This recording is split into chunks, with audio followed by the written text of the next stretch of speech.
Eh bien, bonjour tout le monde, bienvenue sur JDR Factory. Aujourd'hui, on va vous parler XP. C'est l'épisode je ne sais combien de Jouons avec. Et j'ai avec moi, du coup, deux invités de marque. J'ai Matt, De Marc, un on va dire habitué. il est Enfin, là c'est même parce pas un qu'il invité en plus. C'est parce surtout qu'il même pas un invité. il dort C'est sur le surtout même pas canapé un quoi, c'est invité. surtout pour C'est ça ça. qu'il est là quoi.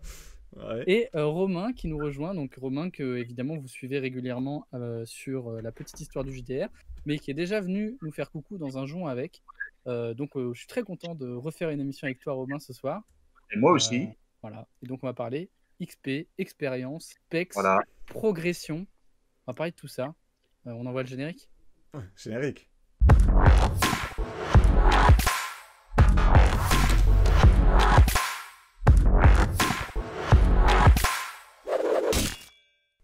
Bah, les XP, c'est quoi? Je l'ai dit, c'est un moyen de progression du personnage et aussi, d'une certaine manière, une récompense pour le joueur.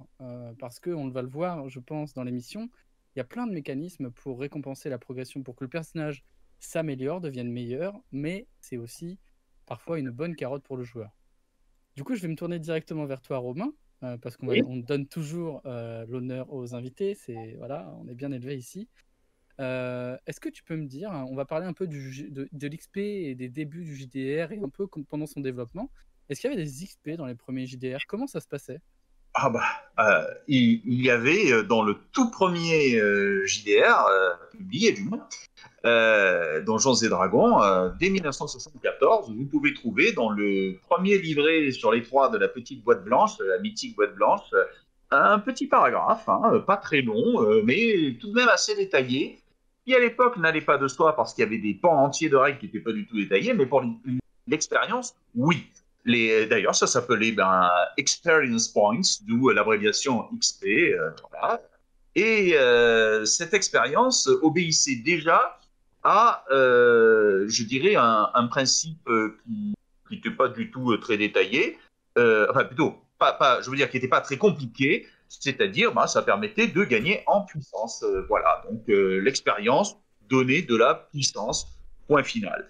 Et cette expérience était matérialisée, c'est quelque chose qui a fait florès, hein, parce qu'aujourd'hui, il n'y a pas un seul jeu vidéo, par exemple, qui va pas l'utiliser, enfin, du moment où il y a un système de progression d'implémenter, bien sûr, cette notion de point d'expérience, c'est une jauge, hein, à par étapes, et une fois qu'on a atteint les paliers, les étapes ça demande de plus en plus, c'est exponentiel, bien entendu, plus on progresse en niveau, plus il en faut, voilà, c'était déjà le cas à l'époque, dès le premier jeu de rôle. Et comment on la gagne?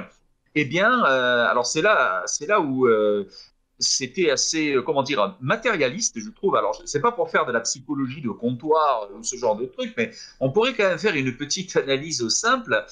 En gros, c'est l'argent et la puissance presque physique, je dirais, qui donnent de l'expérience. Puisqu'on gagne dans DD original des XP que dans le combat et dans la récompense du combat, le loot, à savoir les richesses. D'ailleurs, les richesses donnent des points d'expérience.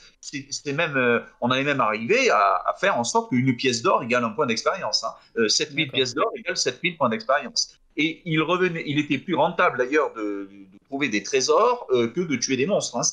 On progressait beaucoup plus vite. D'où la réputation légendaire de la classe du voleur qui était considéré comme le voleur d'XP principalement, puisqu'il gagnait son expérience par l'argent. Alors, on pourrait se dire, donc je disais psychologie de comptoir, alors est-ce que ça veut dire que Gigax, qui au moment où il rédige dans sa cuisine son petit DD, il n'a pas trop d'argent, et cordonnier, artisan, tout, il se dit peut-être le seul moyen de réussir dans la vie, c'est le fric. Bon, ben voilà, donc 100%. voilà. Mais je pense que c'est plus profond que ma petite plaisanterie. Mm. Je Comment pense que ça, c'est Jeff Bezos, c'est pas un guerrier numéro 72? au moins. Et, Hmm. au moins. C'est sûr que Bezos, Bill Gates, Elon Musk, Oh, ils sont ils ont un gros costauds, hein. level. Hein. Ils ont un C'est gros ça. level. Euh, Mais la bonne nouvelle, c'est qu'ils ont choisi plutôt l'argent, peut-être plutôt que de tuer des monstres. Voilà, c'est voilà. pas mal. Voilà. Et, Malheureusement, tu vois, ils n'ont pas choisi la enfin, bonne voie. voilà, ouais. C'est sûr. Mais Mm. donc, je pense que c'est plus profond que ça, mon analyse personnelle. Hein. Mon analyse personnelle est que c'est vraiment relatif au principe, au paradigme américain du self-made man, C'était vraiment, alors ça, ce sont des théories qui remontent au 18e, 19e siècle, notamment Benjamin Franklin, hein, qui avait un peu modélisé ce principe, à savoir de l'homme parti de rien, il devient tout, qui réussit par lui-même, qui est un self-made man, qui est un businessman. Et au 19e siècle, aux États-Unis, c'était même lié à une notion presque d'illumination métaphysique, parce que c'était un petit peu relié à la théologie protestante, je dirais. Ah bah oui, si tu gagnes de l'argent chez les protestants, c'est parce que Dieu t'a choisi. Hein. Exactement. Et ben, je pense qu'on retrouve ça profondément ancré dans la notion d'expérience de Donjons et Dragons à ses débuts, parce que c'est vraiment ça.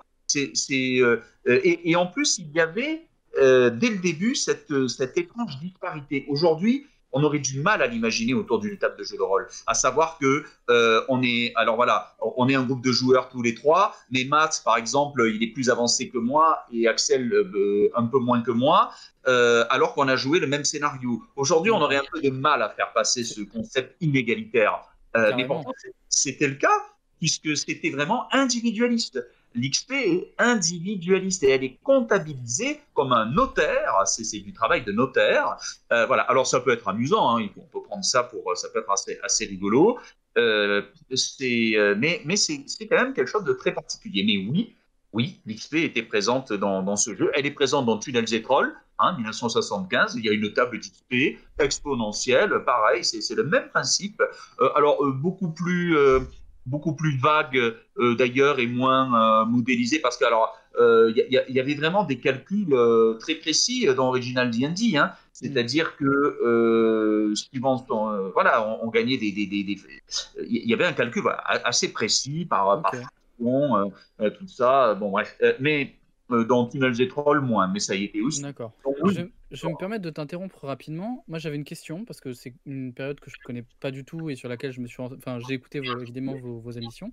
Je me demandais si c'était une différence notable avec les wargames notamment, par exemple. Je me pose la même question, c'est-à-dire est-ce que c'est vraiment le jeu de rôle qui invente l'XP ou est-ce que déjà dans les wargames il y avait le principe d'XP ou c'est vraiment l'originalité? En gros, les premiers jeux de rôle c'était des wargames avec du XP quoi. Oui. C'est exactement comme ça que c'est présenté dans Chainmail, c'est-à-dire l'idée de jouer en campagne et donc de faire évoluer et progresser les personnages, c'est-à-dire d'accumuler de l'expérience, contrairement au wargame qui, même s'il se joue aussi en campagne, mais le mot est à prendre au sens militaire du terme, mais là, il n'y a pas vraiment de notion d'expérience, il y a une notion de progression historique, c'est-à-dire qu'à la rigueur, au bout de quelques tours, les unités vont changer parce que historiquement, il y avait eu une évolution de l'armement, voilà. Mais le fait d'attribuer des XP pour faire progresser son personnage, pour lui faire gagner des muscles ou des sorts ou je ne sais quoi, non, oui, c'est le jeu de rôle. Hein.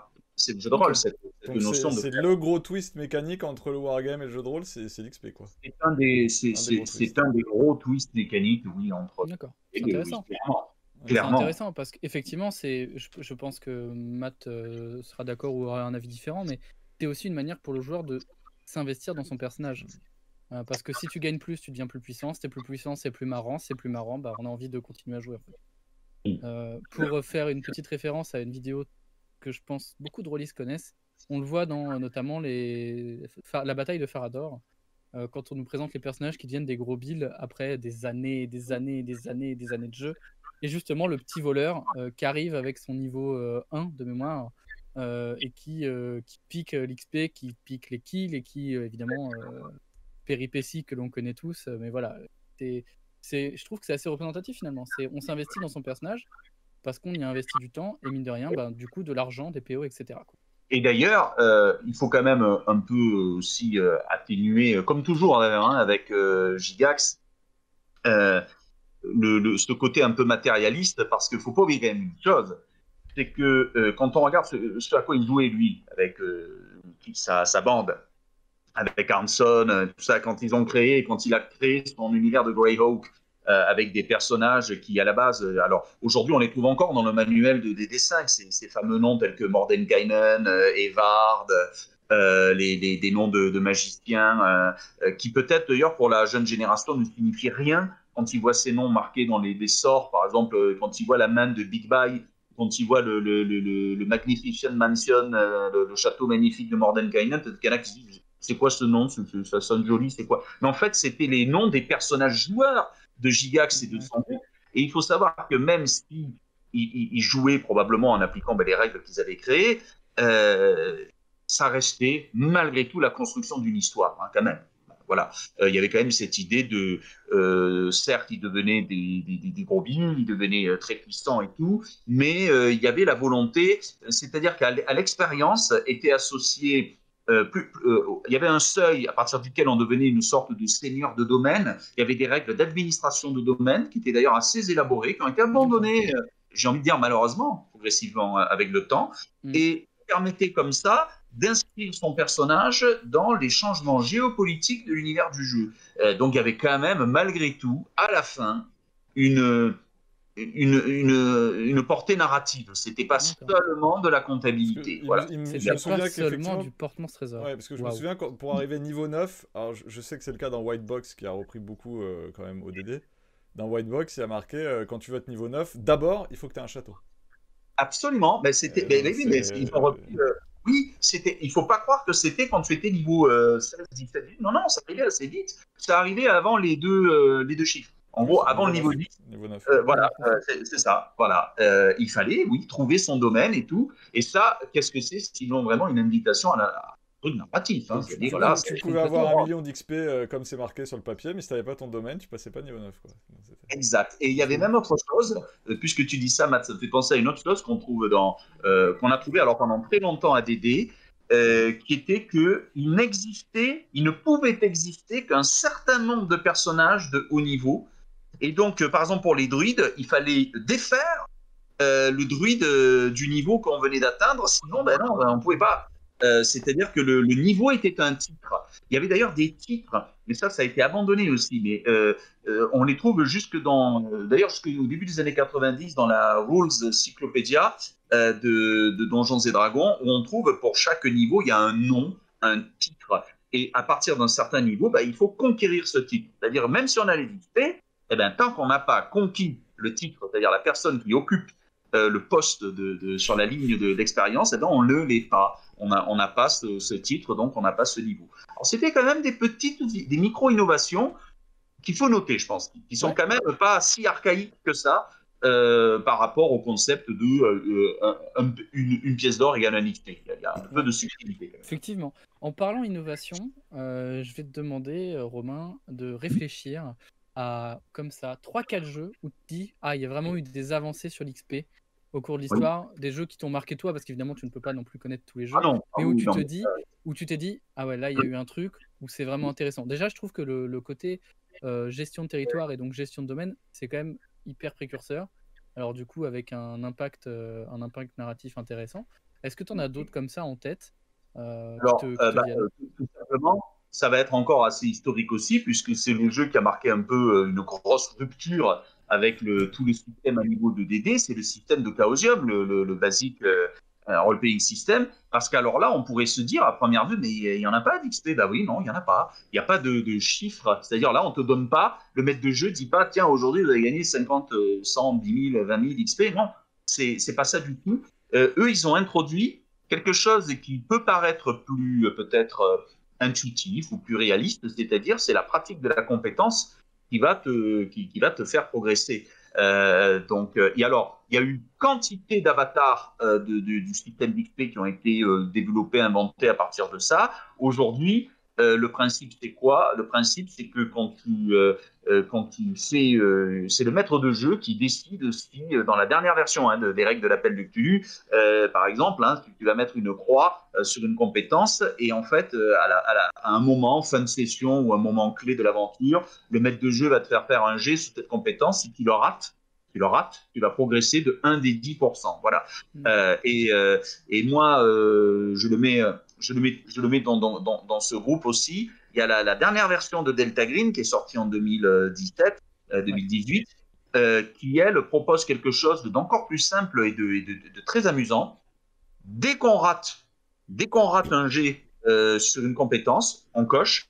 Et quand le maître de jeu annonce, vous pouvez faire, voilà, c'est après chaque session, on lance un des 4 moins 1 et on progresse d'autant dans la compétence ratée. Voilà, donc en gros, on progresse à chaque scénario un petit peu. C'est une espèce de progression par l'échec, voilà, par la Est-ce que Dungeon World aurait eu une influence là-dedans ou pas du tout?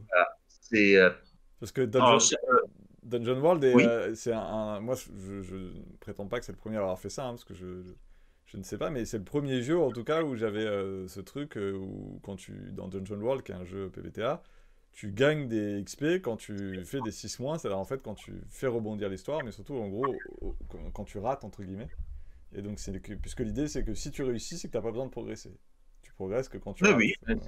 c'était le principe du Basic Role-Playing System. C'est-à-dire que tant que tu réussis, tu ne progresses pas. Effectivement, il fallait rater. Alors, mais c'était un jet spécial, c'est-à-dire c'était plutôt que d'octroyer des points d'expérience, le maître de jeu disait faites des jets sous les compétences que vous allez cocher pendant la partie que je vous ai dit de cocher. Si vous ratez ces jets, vous allez progresser. Donc, c'était pas par rapport au ratage en jeu, c'était un jet à part, mais c'était un peu dans l'idée déjà. Et d'ailleurs, pour terminer sur les jeux, donc ce premier exemple qui m'a marqué, c'est que oui, il y avait quand même des points que le maître de jeu distribuait, mais c'est des points de santé mentale à l'appel de Cthulhu. Ah. C'est la récompense en points, c'était des points de santé mentale. D'accord. C'est-à-dire qu'en gros, c'est pas de l'expérience, c'est juste ça te permet de survivre un peu plus longtemps. Ouais, de continuer en fait. Tu te donnes le droit de jouer encore ton personnage, quoi. C'est ça. Voilà, et ben ça, j'avais trouvé que c'était intéressant. Ça, c'est la première chose qui m'a marqué dans ma pratique et dans l'histoire du jeu, cette rupture entre les tables d'expérience, les paliers, et quelque chose d'un peu plus intuitif, fondé vraiment sur ce que fait le personnage dans les pratiques, les compétences qu'il utilise. Voilà. C'est intéressant. Je vais me tourner vers Matt parce qu'effectivement, du coup, il y a moins l'aspect carotte finalement. En termes de progression de personnage. C'est vrai, et je veux dire d'ailleurs que c'est une mécanique qui a aussi été repris beaucoup par les jeux vidéo, parce qu'effectivement l'XP, tu vois ta barre d'XP qui monte, c'est quelque chose qui est majoritairement fait dans beaucoup de jeux vidéo qu'on dit jeux de rôle, hein, les RPG quoi.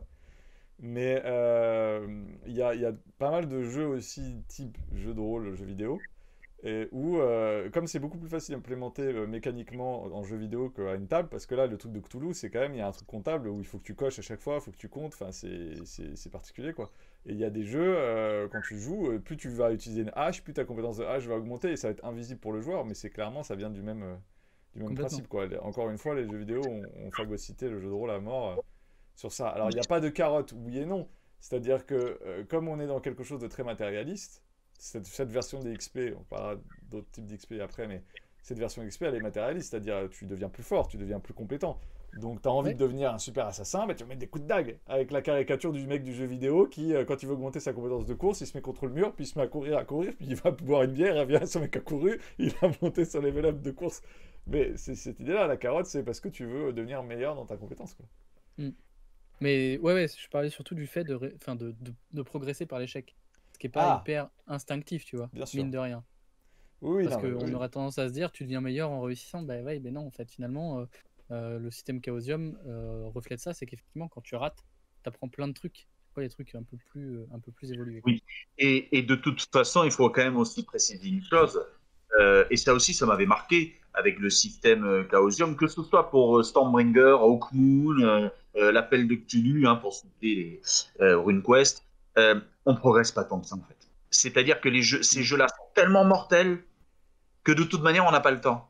Et finalement, moi, dans ma pratique, j'ai beaucoup joué à ces jeux, j'ai beaucoup encore plus maîtrisé, mais j'ai beaucoup joué aussi. Quand je vois les personnages que j'ai eus, même ceux qui ont duré longtemps, ils n'étaient pas si éloignés que ça de leur version de départ. Il n'y avait pas grand-chose qui progressait en fait, ça progressait pas énormément. Voilà, c'est quand même une expérience qui est toute petite, hein. C'est assez ridicule parce que franchement, voilà, comme ça se joue quand même, c'est un G2D, bon, il arrive que sur toute une carrière de joueur, dans une compétence, elle va progresser de 5 ou 6%. Donc c'est en fait, c'est assez faible. J'avais lu une interview de l'auteur du jeu qui disait pour lui, il avait conceptualisé Cthulhu comme l'anti-DD, justement. C'est le jeu où tu ne progresses pas, où tu dégrades, au contraire, tu perds des compétences, tu perds des trucs, et c'est l'anti-DD. Donc, quelque part, tu progresses pas, tu gagnes quand tu rates, et tout est pensé à l'inverse de DD, en fait. Et avec une certaine dose d'humour, mais on aura l'occasion d'en reparler avec Farid lorsque nous aborderons l'année 1981, parce que c'est l'année de l'appel du Tunis. Ça arrive bientôt. Très bientôt. Et c'est un aspect qu'il ne faut pas. Donc, je dis juste un petit truc que je développerai dans cette vidéo, mais c'est un rapport avec l'XP. Il y a quelque chose qui surprend toujours, même encore aujourd'hui. Ça me surprend encore et ça me fait sourire. C'est l'idée qu'il y a un manuel des monstres à l'appel de Cthulhu. Un vrai monster manuel comme celui de Dédé. Mais en fait, c'était, j'en suis persuadé, parce que Sandy Peterson, créateur, est un homme qui a beaucoup d'humour. C'était une parodie de monster manuel parce qu'ils sont tellement intuables, tellement énormes par rapport aux joueurs que on n'a même pas la possibilité de commencer à leur faire la moindre petite égratignure. Et donc, il y avait cette idée que l'XP, c'est un gros bras d'honneur, hein, l'XP dans le jeu de. Et puis, c'est pas l'intérêt. Oui, non, comme on disait dans la série X-Files, la vérité est ailleurs. Hein. Le jeu, il est ailleurs. Il n'est pas dans la progression. Et au contraire, d'ailleurs, n'a-t-on pas plaisir de voir son personnage devenir déglingué à l'appel de Cthulhu, justement. Alors qu'à DD, c'est horrible. Quand ton personnage devient fou, si je te lance confusion à DD, tu vas dire « Oh, c'est nul !» Alors que si à Cthulhu, évidemment, tu vas devenir fou parce que tu vas vouloir aller lire le bouquin interdit. Si tu ne le lis pas, il n'y a pas de scénario. Donc à quoi ça sert de jouer, finalement? C'est même pire que ça, parce que je crois que dans les premières versions de DD, tous les gars nécrotiques te viraient des niveaux. Et oui, en gros, te faisaient downgrader, ce qui était en gros tellement horrible qu'ils ont fini par le retirer parce qu'aucun joueur supportait de se faire downgrader son personnage. Oui. Perdre des niveaux, moi j'ai maîtrisé, je reconnais que je reconnais que, bon, au-delà du plaisir pervers du maître de jeu de DD, je me sentais un peu sale quand même. Je te retire des niveaux. Non, voilà, c'est ça. Oh non. Voilà. Alors, donc, bon. Alors ensuite, un autre exemple de jeu qui m'a marqué. Alors, je ne suis pas du tout chronologique, là, je dis un peu. Je vais prendre quelque chose, mais alors qui est tellement à l'opposé de ça, puisque c'est un jeu de 2018 je parle de jeu que j'ai pratiqué et qui a. Alors aujourd'hui, c'est un principe. C'est un principe qui se retrouve pas que dans ce jeu. C'est un jeu dont je parle très souvent. C'est le jeu Monte Cook The Invisible Sun, dans lequel il y a 3 types d'XP différents. Il y a, et oui, ça c'est incroyable. Il y a donc si vous voulez, il y a les points de, alors il y a des XP qui sont matérialisés. Alors en plus on a des jetons, qui sont matérialisés par ce qu'on appelle la joy, la joie, et qui est, c'est le joueur qui choisit. Donc il y a la joie ou la peine, et il y a ou la douleur, et c'est le joueur qui choisit en fin de session de jeu, en fonction de ce qui s'est passé pour lui dans la partie, si le maître de jeu lui donne de la joie ou de la peine. Donc déjà, c'est le joueur qui choisit. Et alors après, c'est des points qu'on peut dépenser pour acheter des petits trucs. Et puis, il y a une deuxième sorte d'XP, c'est quand on unit une joie et une peine, paf, on la transforme en super XP qui permet de développer des choses plus avancées. Et puis, il y a un autre système d'XP qui, lui, permet, dans Invisible Sun, aux joueurs, et en fait, c'est les joueurs qui choisissent un caractère A. On peut en choisir plusieurs. Alors, ce qui est incroyable, c'est qu'on les achète avec des XP. C'est ça qui est quand même très fort. Mais on choisit, par exemple, si par exemple, je sais pas moi, dans le scénario, le maître de jeu a présenté un PNJ, le personnage dit ah, il me plaît bien celui-ci, je vais choisir l'arc séduire un PNJ. Et donc, il y a des étapes détaillées. Et à chaque fois qu'on atteint ces paliers, on gagne des XP avec un accomplissement à la fin. Donc, le joueur choisit en partie ce qui va lui donner des XP, et il y a toutes sortes d'XP qui sont un petit peu dans la nature et décidées par le joueur. Alors ça, c'est vraiment très, très intéressant. C'est clairement le type de jeu dans lequel le joueur infléchit la course du scénario. Et alors, ça demande des maîtres de jeu qui ont des grandes facultés d'adaptation, d'adaptabilité, parce qu'effectivement, le joueur va choisir ce qui va développer son personnage, et on peut même s'associer à plusieurs joueurs pour aider quelqu'un à accomplir son caractère arc, et du coup, l'XP va ruisseler, si je puis dire, sur les joueurs qui ont aidé. Voilà, donc ça m'a bien plu. Et un troisième, parce que là, c'est un concept qui me plaît beaucoup aussi, qui me plaît énormément. Et ben, c'était dans Marvel Super Héros de TSR en 1984. C'est l'idée que y avait des points qu'on appelait les points de karma dans ce jeu. Eh bien, on aura aussi une émission avec Farid sur ce jeu, évidemment. Eh bien, les points de karma, ce sont des points qu'on peut dépenser dans le jeu. C'est un peu comme des points d'héroïsme, si vous voulez, mais c'est aussi l'XP. C'est-à-dire qu'on a une jauge dont on peut disposer à la fois comme des points, en gros, d'héroïsme ou de je ne sais quoi pour faire des actions dans le jeu, mais on peut aussi les économiser et être moins héroïque parce que c'est ce qui sert d'XP. Et on peut en perdre. Parce que ce qui est incroyable, c'est que par exemple, à Marvel Super Héros, quand par exemple, on est sur un super héros, je vais sauver quelqu'un, etc., je vais gagner du karma. Mais par exemple, si, je sais pas, moi, je fais une mauvaise action par rapport à mon code de super héros, je vais perdre du karma. Donc, je perds des XP, hein, littéralement. Et d'ailleurs, on retrouve ça. Tout à l'heure, là, juste avant qu'on commence, j'étais en train de lire Nephilim Légende, la nouvelle édition de Nephilim. Et ben, l'XP, c'est pareil. Il y a des points de sapience qui servent de points d'héroïsme, de points d'action, de points de ressources pour faire de la magie dans le jeu, mais c'est aussi l'XP.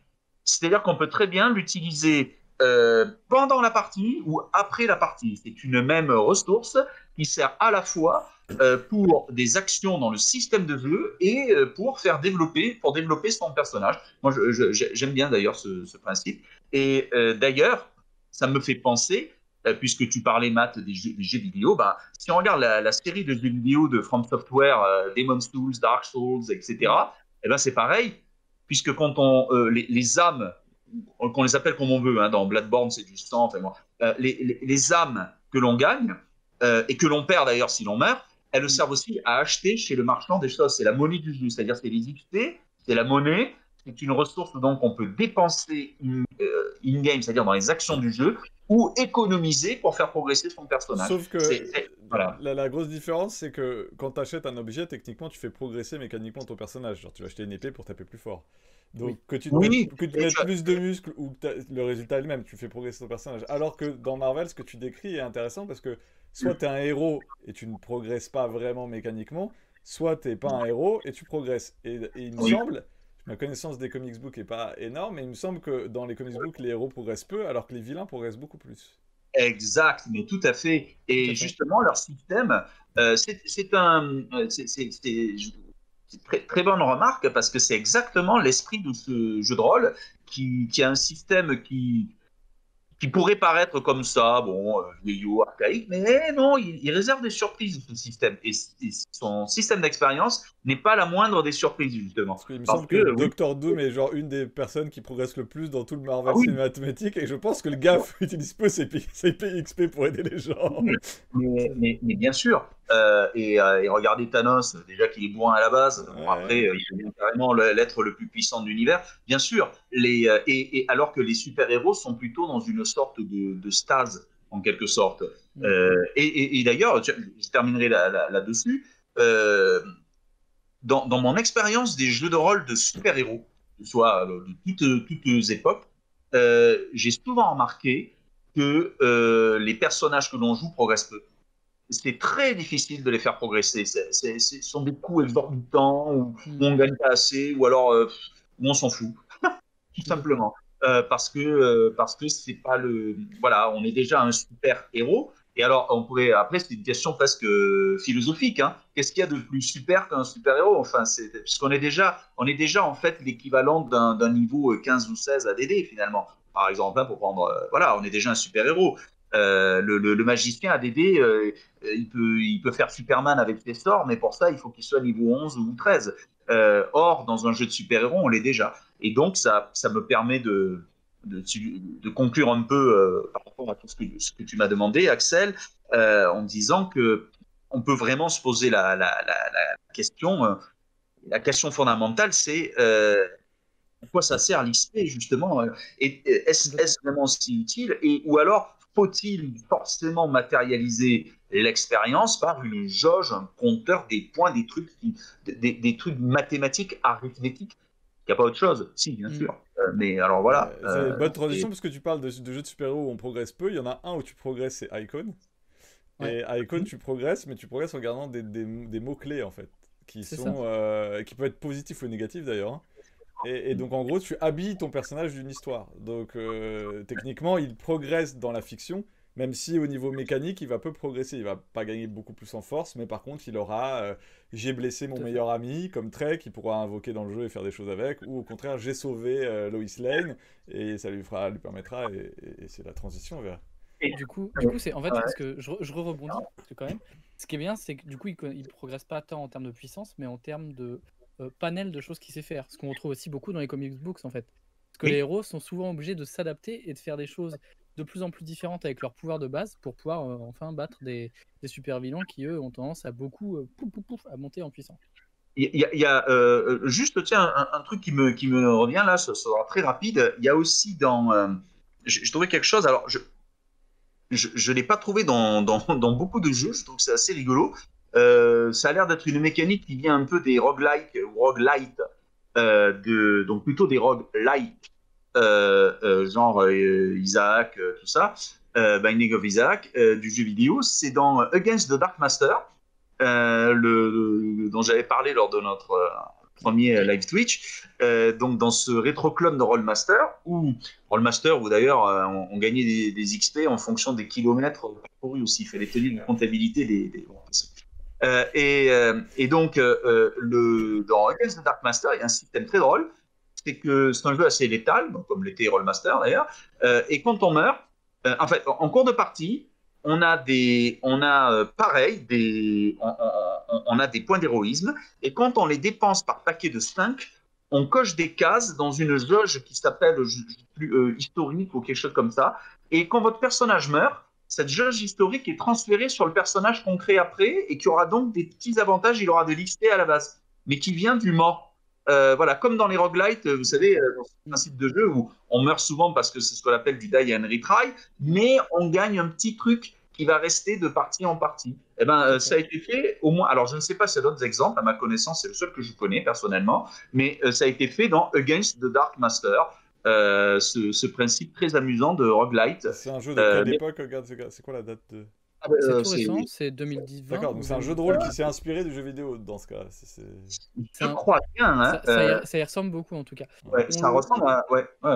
On le retrouve, alors c'est beaucoup moins RP, mais on le retrouve aussi, si je dis pas de bêtises, dans Warhammer, quand tu meurs et que tu accomplis dans les dernières éditions, peut-être dans la dernière édition, mais je vais peut-être dire une connerie. Si tu meurs et que tu as accompli des espèces de milestones, en fait, tu recycles l'XP de ton personnage pour celui d'après. Alors, voilà. Le principe des milestones, qui est quand même donc une façon de gérer l'XP qui est différente, c'est-à-dire quand on a eu marre de faire le comptable, on est allé à la milestone, c'est-à-dire en gros narrativement on te file des niveaux quand le MJ décide que vous avez dépassé un moment important, donc une borne historique narrative. Et effectivement, il y a pas mal de jeux, là je pense à Shadow of the Demon Lord, qui dit qu'en gros le niveau, c'est pas le niveau du personnage, c'est le niveau du groupe. Au sens méta du terme. C'est-à-dire que si ton orc niveau 5 crève, tu prends un bonhomme, il va être niveau 5. Parce que le groupe est niveau 5. Il va faire des histoires qui font du niveau 5. Parce que la milestone niveau 5 a été atteinte et maintenant le groupe aura des histoires pour le niveau 5.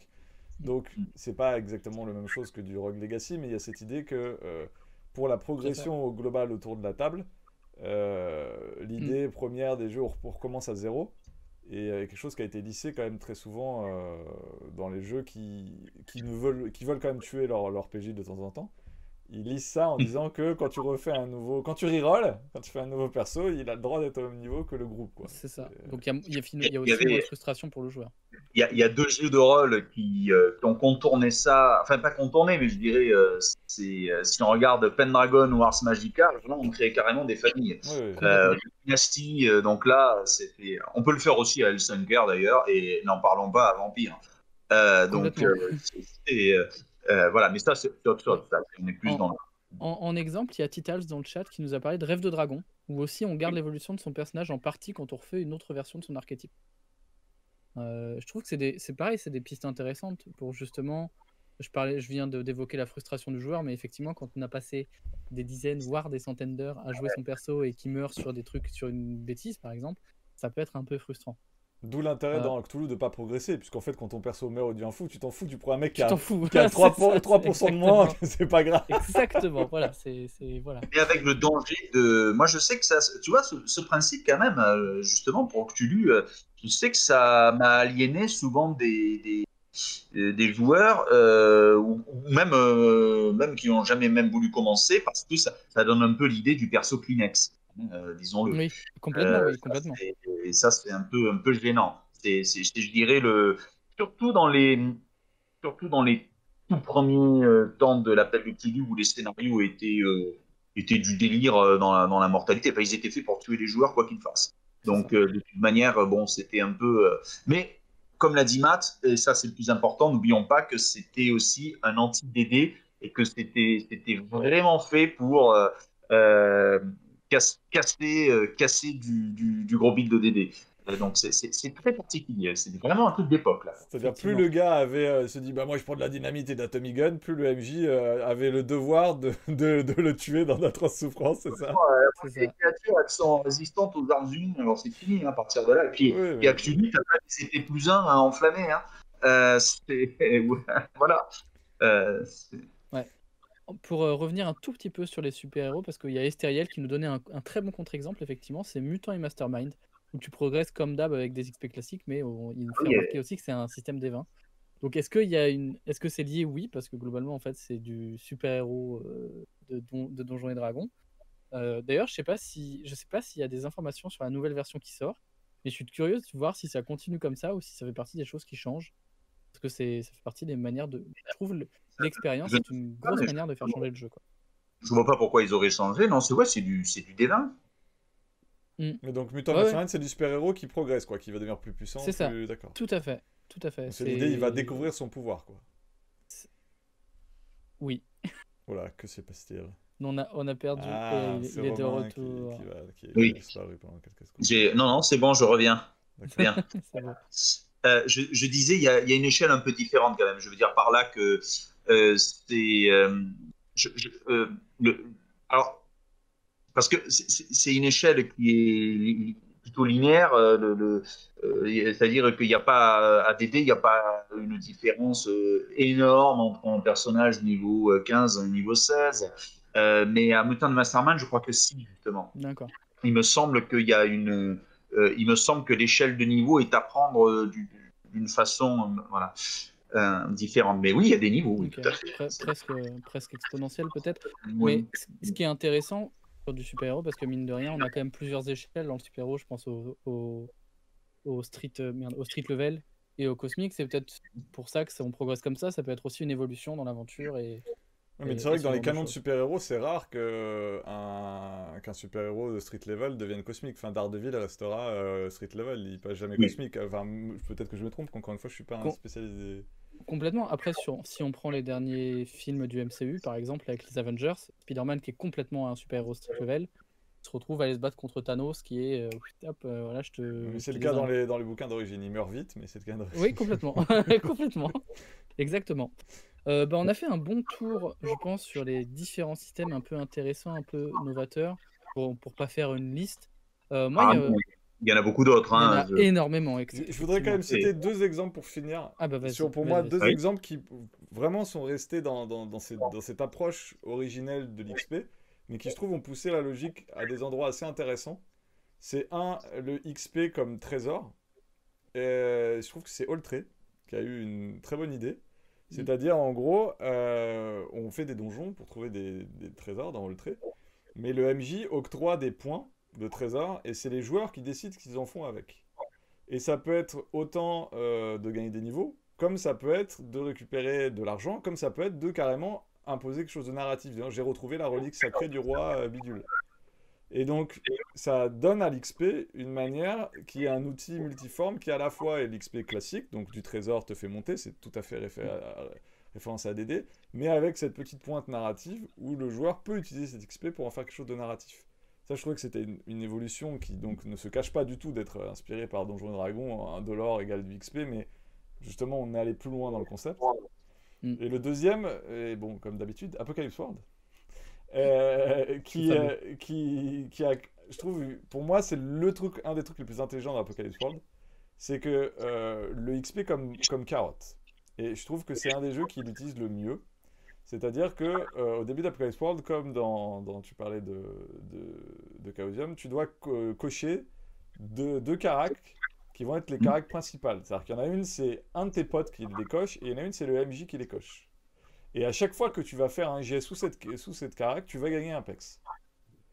Donc l'idée, c'est que ça te force à jouer pour faire du PEX. Mais le système d'Apocalypse World est fait de telle manière que tu n'es jamais sûr de faire le 10+, c'est-à-dire le meilleur résultat. La majorité du temps, statistiquement, tu vas faire un entre-deux, donc créer de l'histoire.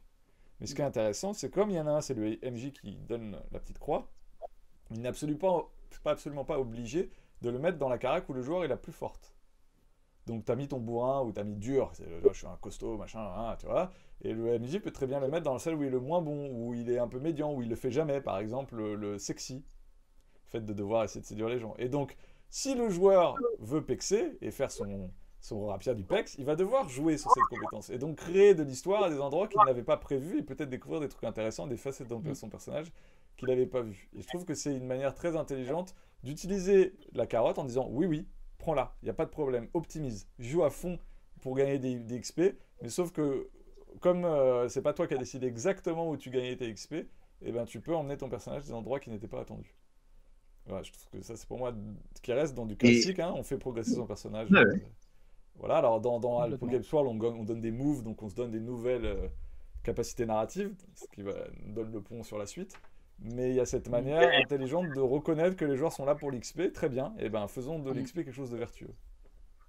Et ce que tu viens de dire sur Roll-Tray, ça vient de me rappeler aussi un autre jeu qui va connaître sa nouvelle itération très bientôt. Le petit starter kit est déjà paru. C'est Vermine. Vermine, le jeu post-apo où les joueurs donnaient des XP au maître de jeu.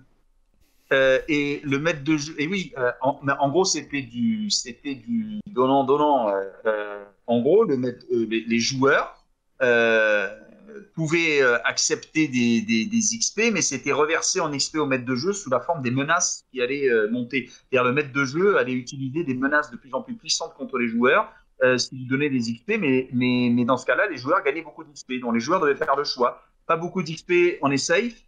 Ou alors, on veut des XP, mais le maître de jeu, vous allez prendre. Voilà, c'est assez rigolo ce petit système. Ça me fait penser aux jeux vidéo. En fait, il y a pas mal de jeux vidéo, en particulier dans les roguelikes, où il y a pas mal de jeux où tu choisis ton niveau de difficulté.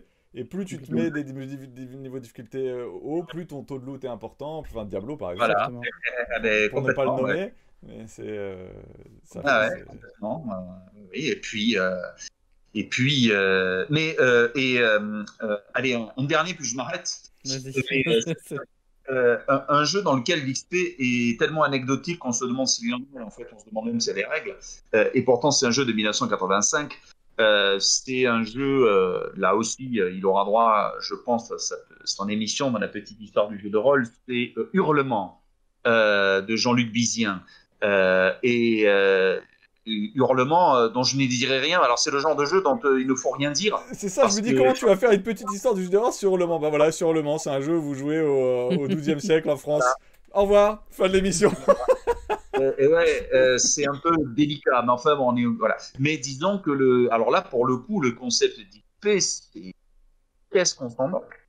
Ou plutôt, c'est autre chose. L'expérience est autre chose. Elle est matérialisée uniquement par l'histoire. Donc c'est un concept qui a déjà été exploré assez tôt dans l'histoire du jeu de rôle. De jouer sans XP au sens d'une jauge, de points, quoi. Hein, voilà. Hurlement était très très particulier de toute façon sur beaucoup d'aspects. Donc c'est un ovni. C'est un ovni à son époque. C'est incroyable qu'il soit apparu en 85. C'est un jeu qui pourrait sortir aujourd'hui. Ce serait, on dirait, bah oui, c'est dans le style des jeux. Ah bah non, bah c'est 85. Il correspond à son époque. C'est un jeu à gros secret, ce qui se fait plus trop aujourd'hui. Mais c'était quand même pour moi l'archétype du jeu à secret. Et surtout, il ne faut rien dire tellement il y a du secret. Tu trouves que ça se fait plus beaucoup, ça, quand même? Il y en a beaucoup de jeux à secret. Parce que c'est vrai que je joue, moi, personnellement, beaucoup à des jeux émergents où donc le secret n'a pas d'importance, mais c'est vrai que Regarde Nephilim, si c'est pas un jeu à secret, ça tombe bien que tu parles de Nephilim. Parce que pour moi, Nephilim, c'est une expérience très importante, personnellement. C'est un des jeux de rôle où dans l'univers où j'ai le plus longtemps fait jouer. Ah bon? Oui, Ah, j'ai fait une campagne de 3 ans à Nephilim, en n'ayant jamais utilisé le système de jeu de Nephilim que personnellement j'ai jamais réussi à jouer. Enfin, ça m'a toujours dérangé dans un Nephilim alors qu'on est dans une quête mystique, tu progresses avec un chiffre qui s'appelle le point K où tu augmentes tes points K alors que c'est mystique. Ça m'a toujours mis mal à l'aise, donc j'ai très rapidement viré le système et j'ai joué presque avec du système less, sans système. Et en fait, j'ai joué après avoir lu tous les bouquins de Nephilim et c'était tellement impossible à faire que j'ai laissé tomber. Et pendant 3 ans, j'ai laissé macérer et j'ai joué ce dont je me souvenais de Nephilim. Donc c'est mon Nephilim à moi, c'est certainement pas le Nephilim le plus canon de la Terre, mais j'ai quand même tenu 3 ans, presque 100 sessions de jeu avec ça. Dieu.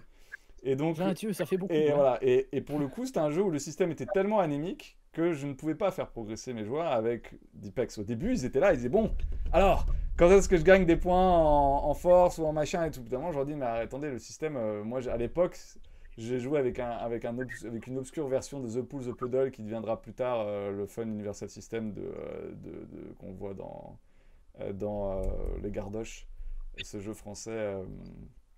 Le nom me reviendra.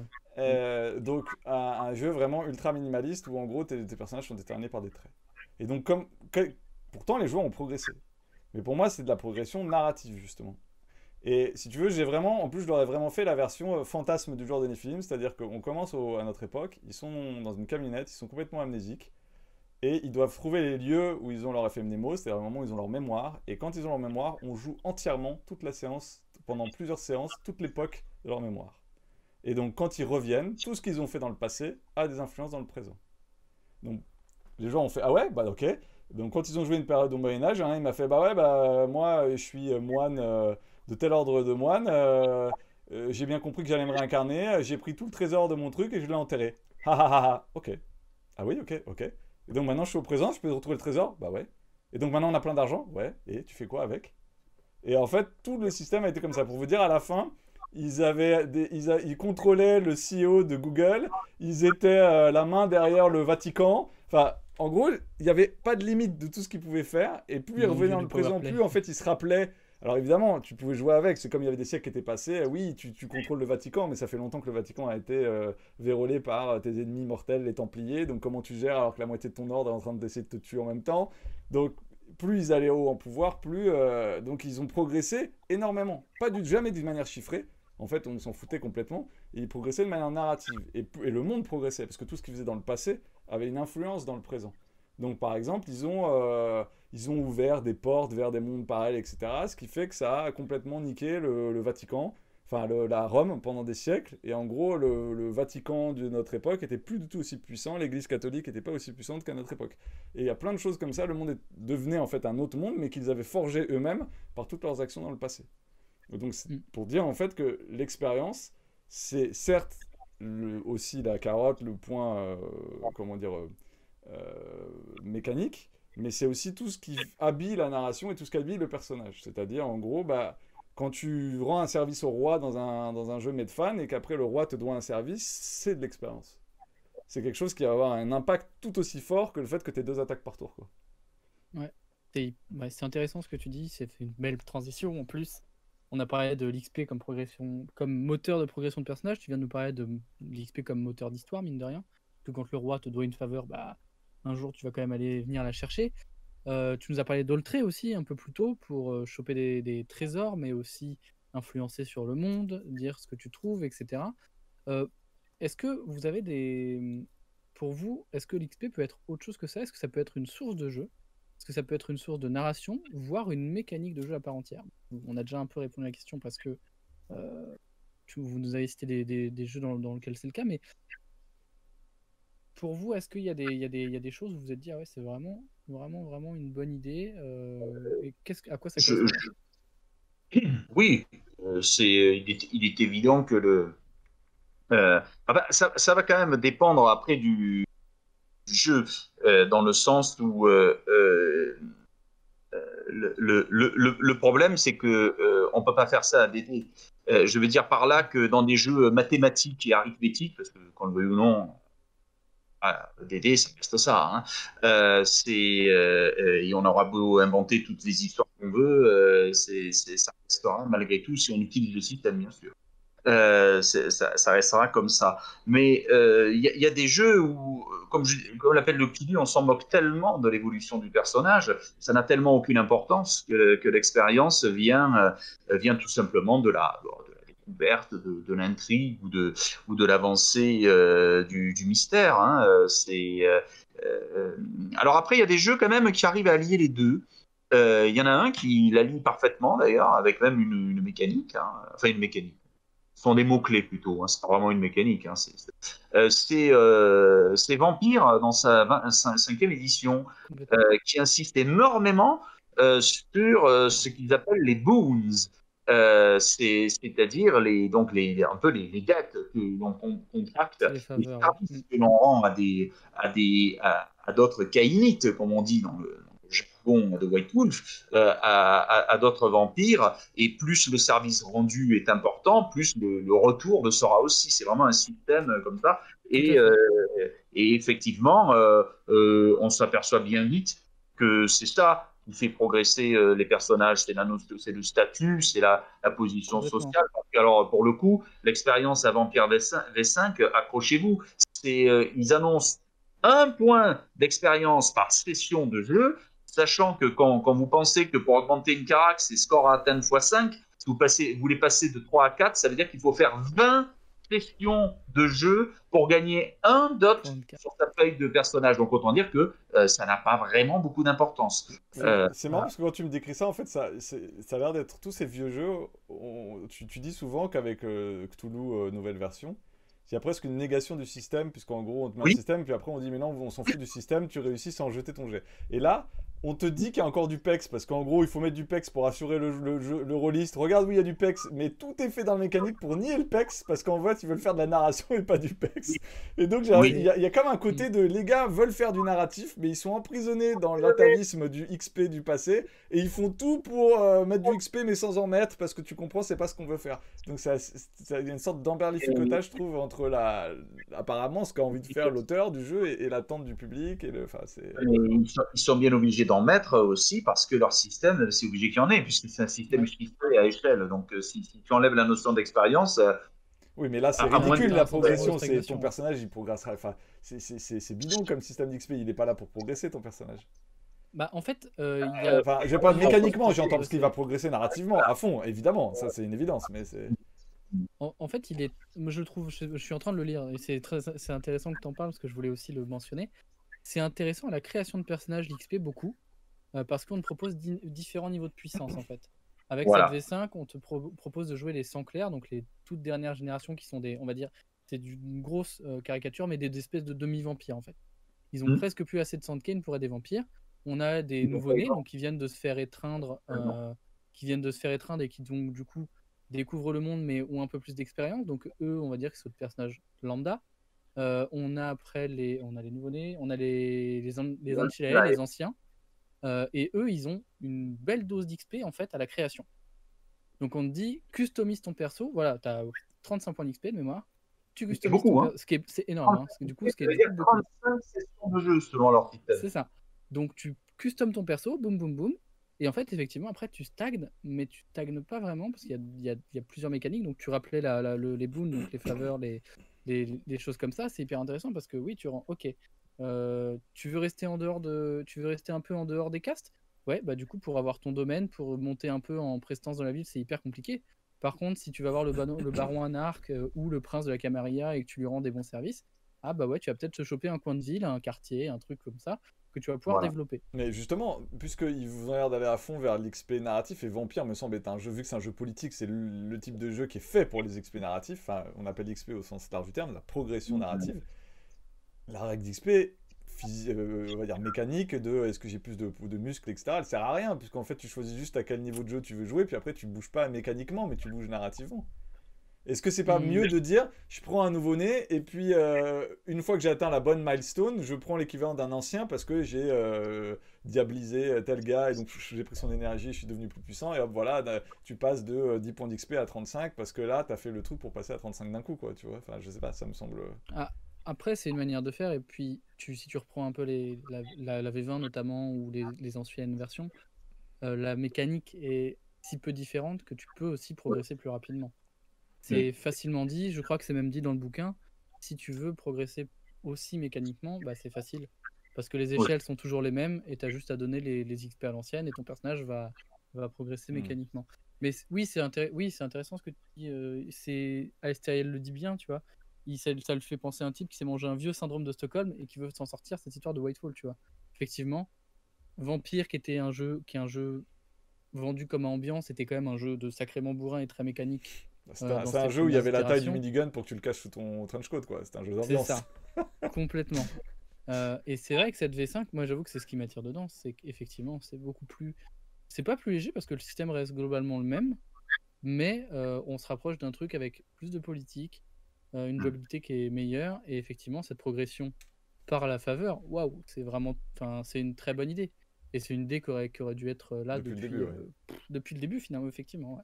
Mais quand tu posais la question, est-ce que l'XP est vecteur d'histoire, j'ai envie de te dire, bah même à DD, c'est le cas, parce que même quand t'es le pire gros build et que t'es juste là pour l'XP, le fait que tu sois là pour l'XP, c'est ce qui permet au MJ de te faire jouer. Enfin, de base, en fait, l'XP est, quelle que soit la forme dans laquelle il y prend, l'XP est la carotte, parce que même si c'est une carotte mécanique, je veux que mon mec soit plus fort, c'est pour ça que je vais dans un donjon, mais si c'est je kiffe faire vivre des expériences à mon personnage et découvrir plus l'univers, de facto, en tant que joueur, ta connaissance de l'univers, dont ton expérience de l'univers, au sens expérience large du terme, va augmenter.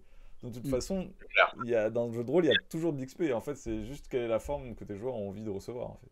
Ouais.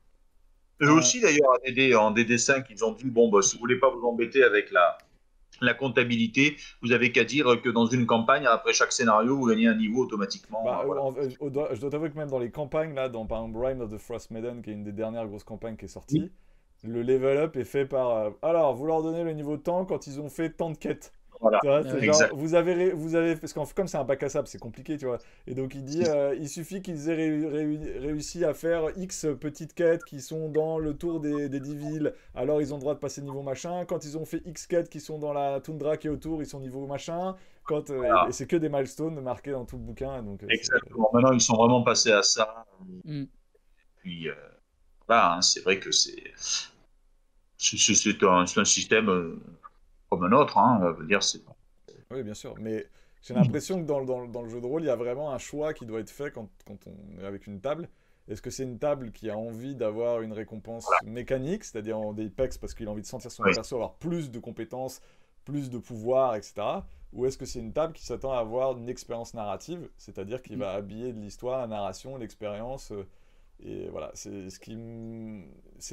est trop tard pour en parler, mais c'est une question un jour, il faudra faire cette émission, elle est un peu casse-gueule, mais quand même, c'est que la folie, parce qu'une des choses qui marque beaucoup les gens, c'est à quel point ils vont dévier, quand t'es un héros, c'est toujours un peu bizarre, quel que soit le jeu, d'ailleurs même pas au dehors de Cthulhu, hein, y a quand même un moment où psychologiquement ton personnage va évoluer par rapport à ça. Et pour moi, l'évolution psychologique du personnage, ça fait partie de l'XP, mais ça frôle aussi avec ce qu'on appelle la folie dans le jeu de rôle, et qui est donc une autre manière de faire évoluer son personnage, pas obligatoirement toujours positive. Mais parler de la folie dans le JDR et jouons avec la folie dans le JDR, c'est une émission hautement casse-gueule parce qu'il y a beaucoup de conneries à dire sur la folie au sens général du terme, mais c'est une émission qu'il faudra qu'on fasse un jour. Moi, oui, clairement. Je vois l'heure qui tourne. J'ai 2 dernières questions, je pense à vous poser. Une qui m'a été posée hors live, donc par quelqu'un qui m'a dit j'aimerais bien qu'on pose cette question. Et l'autre qui va être pour ma conclusion, parce que j'ai une conclusion où j'aimerais bien qu'on réfléchisse dessus pendant 3-4 minutes. La première question, c'est, j'ai plus son nom, pardon. Menant une campagne très très narrative où l'XP n'existe pas au sens des points d'XP dont on parle depuis le début, ou alors, enfin ouais, c'est vraiment la progression de l'histoire et le développement des PJ. Il était curieux de savoir comment vous faites, comment même vous dans le chat, comment les gens font pour faire abstraction de l'XP quand elle existe dans le système. On en a parlé. En fait, vu qu'ils récompensent pas ces joueurs, c'est un peu le problème dont tu as parlé Matt avec Nephilim. Il y a plein de points, il y a des points d'XP dans le système qu'il utilise, et lui il n'en utilise pas du tout sur sa campagne. Et du coup il me dit hors les milestones dont on a parlé un peu plus tôt, comment je fais pour faire progresser mes joueurs, pour les développer en fait, pour les pousser à se développer. C'est un truc qui est difficile, mais parce que je comprends, c'est-à-dire que les joueurs vont être frustrés parce qu'ils voient une mécanique d'XP, ils se disent mais pourquoi j'ai pas mis XP, j'aurai jamais mon 60% en attaque brutale, mon Dieu, qu'est-ce qui se passe? Et que lui, il a envie de vendre à ses joueurs que leur progression va être narrative et que bah, c'est super bien d'avoir des faveurs du roi plus que d'avoir 60% d'attaque brutale. J'ai envie de te dire, le contrat social, Coco. Il faut que tu bosses avec tes joueurs pour te mettre Oui, d'accord sur ce que vous cherchez. avec la perte de joueurs, je crois pas que t'as raison. Il faut il faut voir avec la sensibilité des joueurs, tout ça. Mm. On peut faire parfois des solutions hybrides, hein, c'est possible. Hein. On peut varier les types de récompenses, justement. Mais après, oui, je répondrai comme un Matt que là, c'est vraiment une question de contrat social. C'est clair. On est plutôt d'accord là-dessus. C'est vraiment les attentes de départ qu'il faut régler, quoi. Ah oui, c'est Ouais. la session 0. Hein, C'est faut pas ça, la l'oublier. fameuse. On Eh fera oui, un joint avec la session sert à 0, ça, c'est important. elle sert à fixer justement un petit Complètement. peu. Ouais, tu sais que même maintenant, dans le dernier, dans Tasha Cauldron, il parle de la session 0 au Wizard of C'est the beau. Coast. Ah, C'est-à-dire mais à quel point la session 0 est devenue une écoute, évidence. attends, moi je l'ai trouvé dans Spellbound, le jeu Age of Sigmar. Pourtant, Age of Sigmar, on voit l'imagerie, quoi. Hein, on Oui. sort les marteaux, les armures et tout. Ben non, il parle de session 0 aussi. Hein. Ouais, tout à fait. Et d'expérience de groupe, de milestone, c'est incroyable ce qu'ils mettent dedans. D'ailleurs, voilà un jeu, je trouve, qui est un hybride très curieux, mais au bon sens du terme, puisqu'il y a plein de. Alors, c'est un jeu avec du crunch à l'ancienne, hein, voilà, bien classique. Et puis, il y a des concepts qui paraissent tellement ovniesques dans ce genre de jeu, qui sont dedans, bien mêlés, vraiment pas mal. Hein. Allez faire un tour du côté de Soulbrand. Vous verrez une sorte d'hybridation Mm. un peu de tout ce dont on parle. Complètement. Soulborn, c'est Effectivement. ça? Soulbound. Soulborn. Soulbound. Lié par l'âme. Voilà, c'est ça. Soulbrand. Age Tout à of fait. Sigmar RPG. Ouais. Effectivement, c'est intéressant. Ah, mais c'est récent, Age of Sigmar RPG, non? Ouais, Oh, c'est 2019. Oui, parce que c'est tiré du jeu de figurines Age of Sigmar. Tout C'est-à-dire à le fait, post-Warhammer complètement. Battle, quoi. Donc, du coup, tu as plein de crunch qui correspond à D'accord. ça, Ouais, et tu as plein d'idées cool autour. Enfin, ce que je trouve cool autour. d'accord. Moi, j'aime beaucoup ce jeu. Hein, je vous le dis, Oui, à oui. cause de ça. Justement. Je trouve que c'est incroyable. Il y en a pour les old school et il y en a pour les new school. Enfin, je veux dire, il y en a pour tous les goûts. Et tout est fusionné. C'est incroyable. J'ai rarement vu ça. Complètement. Ma dernière question, on rejoint un peu celle de Tissals dans le chat. On a parlé récompenses, on a parlé carottes. Il y a un aspect que je trouve intéressant et problématique parfois, c'est qu'il y a beaucoup de jeux maintenant qui donnent de l'XP pour l'interprétation du personnage. Ah, C'est problématique parce que des fois on a des joueurs qui sont moins à l'aise à RP autour de la table. je fais du cours Florent. Ouais. Comment ça se passe? Est-ce qu'on pousse, comme tu dis, au cours Florent à l'hyper-théâtralisme ou du coup avec un décalage d'XP par session et ça va progresser au fur et à mesure parce que en général les joueurs moins à l'aise ne deviennent pas plus à l'aise avec le temps si on les fait pas, si on leur laisse pas la place. Et ma question du coup c'est comment on récompense ces joueurs sans créer du coup Moi, de je vais donner mon disparité expérience sur autour de la question. C'est que déjà, donner des points pour l'interprétation, ça fait vraiment le XP comme bonne note. Et ce qui est. Quand Romain décrivait l'XP à l'époque où il y avait des personnages à niveaux différents, c'était vraiment ça en fait. Hein. C'est-à-dire que c'est la bonne note quoi. Je te donne 1000 points Ouais. d'XP, c'est t'as ton 20 sur 20. Je te donne 500 XP, t'as 10 sur 20 quoi. Donc Exactement. Ça a été dit. c'est une manière de faire qui est quand même pas terrible et je pense que l'écrasante majorité des jeux de rôle ont nivelé parce que c'est pas bon quoi, c'est pas fun. Non, Mais ça existe encore je suis vachement. tombé. Enfin, Ah, mais oui, Enfin, mais je ça, trouve. Hein. oui. en tout cas, Ouais. je me rappelle une fois, j'ai joué il y a longtemps avec un MJ et c'était la première fois j'avais changé de groupe de joueurs, c'est pas un groupe avec qui je jouais d'habitude. Et donc je découvrais sa manière de faire et à la fin il donnait des récompenses à l'interprétation. Et il le faisait avec papier caché. Donc tout le monde avec son petit papier, avec un score d'XP, mais ne savait pas ce que les autres avaient gagné. Et je subodore que tout le monde gagnait la même chose, mais que c'était sa manière juste d'encourager les gens à faire du RP, quoi, tu vois. D'accord, Moi, c'est intéressant. ça, j'ai jamais pu faire. Je pourrais encore moins le faire aujourd'hui parce que ça me rappellerait le boulot. Je suis prof. Hein. Donc, Mais complètement. donc non, ça, j'ai pas envie. C'est un jeu, c'est pas l'école. Donc ça, je pourrais pas. Mais franchement, ça fait longtemps qu'on voit marqué. Il y en a d'ailleurs dans Vampire. C'était Ah bah marqué, oui. dans les premières éditions de Vampire, dans les années 90, il y avait marqué, alors si les joueurs, il y en a un qui a mieux joué que les autres, il a un XP de plus que les autres et tout. En plus, c'est mesquin, hein, un XP de plus, alors c'est vraiment hyper Ouais, mesquin. en fait, c'est ça. C'est- Et en fait, c'est presque, Moi, on j'aime récompense le bon joueur, mais presque on punit je vais mettre des gros guillemets, le mauvais joueur, le mauvais RP finalement. Le Et il y RP avait un jeu, plus ramassé, quoi, moins c'est exubérant. moins Alors, ramassé, exactement. C'est pour ça que j'ai mis des à gros mon guillemets, parce avis, que pour moi, il n'y a pas de mauvais RP. non. Mais à mon avis, il n'y a rien de pire si on a des joueurs débutants ou peu expérimentés que de les faire jouer à un jeu en leur disant ah ben vous savez, il y a un truc pour l'interprétation, c'est fini. Hein. Ils vont arrêter. Non, je pense que c'est très maladroit. Je pense que c'est très Complètement. maladroit. Ou alors, il faut le faire de façon à droite. C'est-à-dire qu'on peut attribuer des XP personnalisés, mais tout le monde en gagne.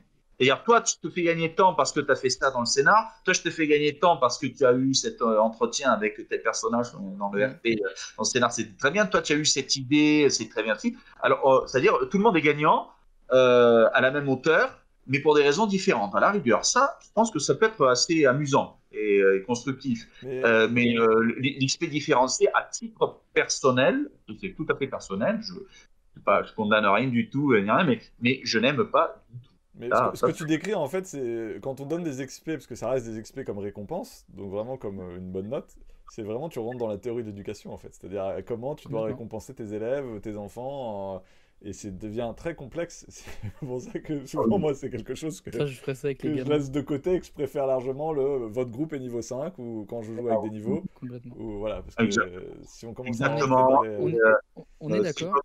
Moi, maintenant, je fais progresser les absents, je fais progresser les morts. Voilà. Moi, je vous rejoins évidemment. Je trouve que la piste de Romain est hyper intéressante dans le récompenser l'idée, récompenser le fait de jeu, récompenser. En fait, récompenser tout parce qu'effectivement, c'est bien aussi peut-être parfois de faire du cas par cas. J'ai cherché, je n'ai pas retrouvé. Il y avait un jeu de rôle aussi qui récompensait le méta. Le mec qui arrive toujours à l'heure, qui ramène toujours la petite bouteille, qui ramène toujours les chips, qui est toujours là, qui n'est pas grandiloquent dans son RP, voire qui est très discret, et qui disait ce joueur-là, faut pas l'oublier, les gars, parce qu'il est aussi important à la table. Parce que si on n'avait que des grandes gueules autour de la table, les gars, putain, ce serait compliqué le jeu de rôle. Je vous le dis. L'activité sociale, effectivement, et la convivialité.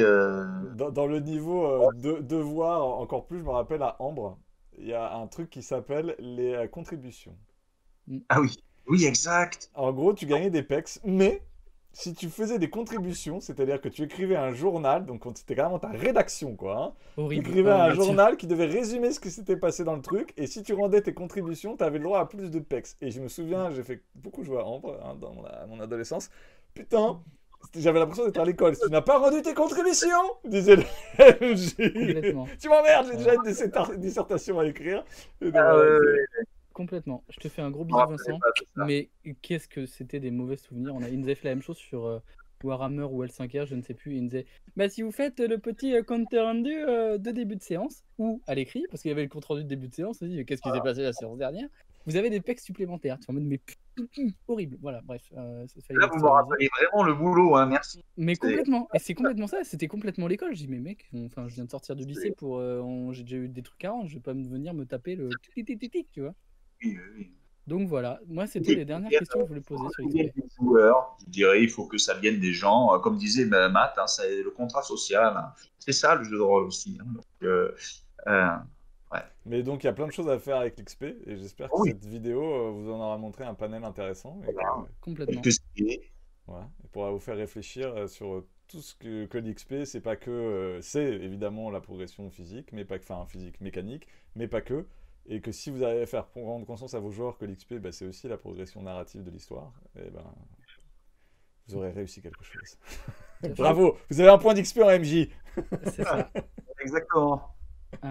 Eh bien, je pense qu'on peut souhaiter une bonne soirée, une bonne fin de journée pour ceux qui nous regardent, enfin bref. À la prochaine sur JDR Factory. Merci à tous. Puis on se à bientôt, merci beaucoup. Ciao. À bientôt, salut. Au revoir.